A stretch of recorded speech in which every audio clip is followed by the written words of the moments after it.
Hey, what's up? In this video, we're going to be installing the sequencer expansion in the Ensoniq TS-12. You on the hankcoffey YouTube channel, man? Yeah. Guys, I'm going to be doing a series of videos on these keyboards that I got recently, so if you're a guitar subscriber, just hang in there. This is called the SQX-70 sequencer expansion. These chips go on the main board and it expands the sequencer memory. On the TS series stock, it's supposed to be something like 30,000, and this will give you 97,000. I guess you would call it notes of internal sequencer storage. So it kind of sucks I have no way of testing this. Some of you Ensoniq people probably know, but sorry, I don't know how to do it. So let's just see what happens. So here we are back in this messy room. This is the only place I have to be able to work on this thing without putting marks on it and stuff. The first thing we want to do is flip this thing over and take the panel off of it. You want to take the screws out that are in the back here, and all of the screws except for the ones in this groove right here. These hold the front part of the key bed on. So leave those in, and of course you don't want to try to take the rubber boots off. But all the other screws need to come out, so do that in the order that you best know. I'm going to take them out in order and put them in a line just so I know, because some of these screws are fine thread, some of them are coarse thread plastic screws. So you want to pay attention to the order you take them out. If you try to take one of the coarse thread plastic screws and put it where a fine threaded screw was, you're going to strip something out. It's not going to work. So pay attention to that, and let's take these screws out of the panel.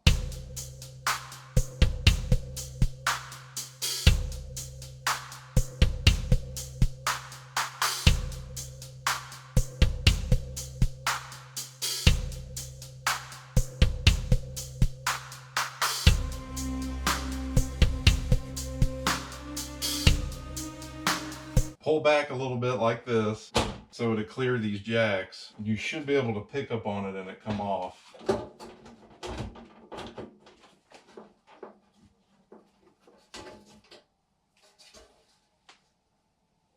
All right, this is what the TS looks like under the hood. Output board, different boards. This is the main board. And if your TS has the sequencer expansion, right here by the OS chips, there's an upper and lower, and there'll be two empty slots. I don't know if I can get this thing to focus, but on the green board, it'll say OS ROM lower. Up here it says OS ROM upper, OS RAM upper and lower. And then there's the sequencer expansion slots here. And of course, nothing's in those. Those are upper and lower. The sequencer expansion should come in two chips like this, upper and lower. And it shouldn't matter where each one goes.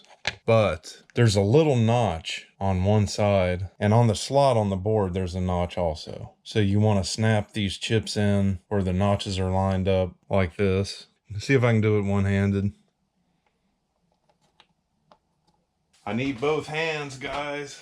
Okay, all the pins are lined up on one side. It's trying to go down. Be real gentle with these pins. These are kind of a pain in the ass to push in. Start out by pushing one side down and it should go in. Yep, that went in. So now this TS-12 has the sequencer node expansion chips in it. All right, while we're here, let's just go over all of the connections, make sure everything's okay. Let's put this thing back together. We're done.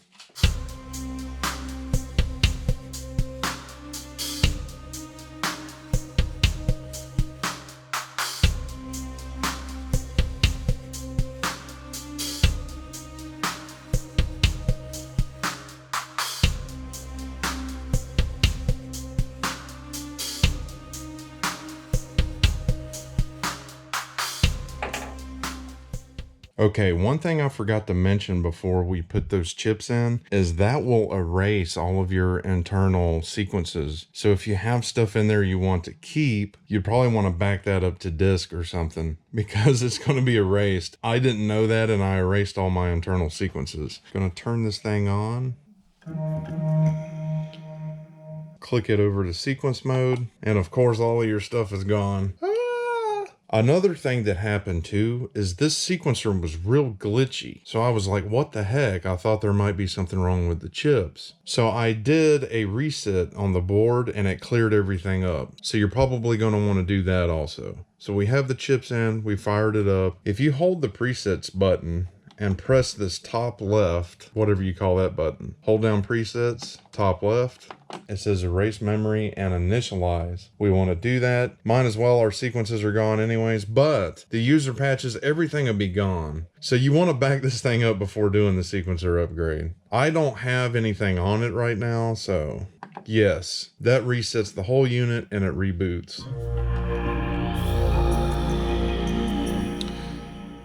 So now any glitches you may have had with the sequencer because of the upgrade, they're gone now. Go to sequencer mode. Now how you can verify your free blocks from the upgrade while there's no sequences in it, you just reset it. Come over here to sequencer control, push it, it brings you here. Push it again, it brings you here. Push it again, it'll bring you here. Now on this third push of the button, sequencer control button, this page here shows you your free blocks and that says 97,311. Before the upgrade, I should have showed you guys this, but this would have been around 30,000. So I forgot to show you it being 30,000 here. The expansion chips bump it up 70,000, I think. That's why they call it a SQX-70. So we are upgraded 97,311. Everything's here. We can check it out, make sure the sequencer works real quick. It's already put sequence 1 here, track 1 through 6. It put best pad down.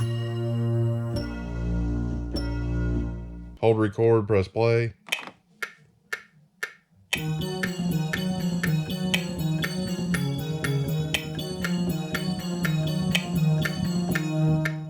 That was 4 bars. Keep it. I did a video explaining the sequencer section of this. So if you want to know in detail how to run the sequencer, I did another video. I'll try to put a card up here. If not, you should be able to find that video on my channel. But yes, replace that sound. Let's just go over here to ROM 3. Here's some of the kits. Just do a groove kit.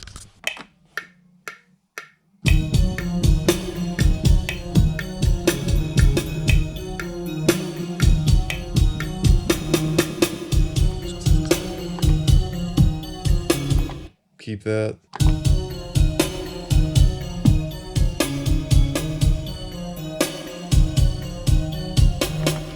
So there you go, guys. The sequencer works. That concludes this video of my TS upgrade. If you'd like to see how to do some other upgrades to this board, I shot about 3 different upgrades in a series, and you should be able to find them on my channel. But for now, thank you for watching, and I'll see you guys next video.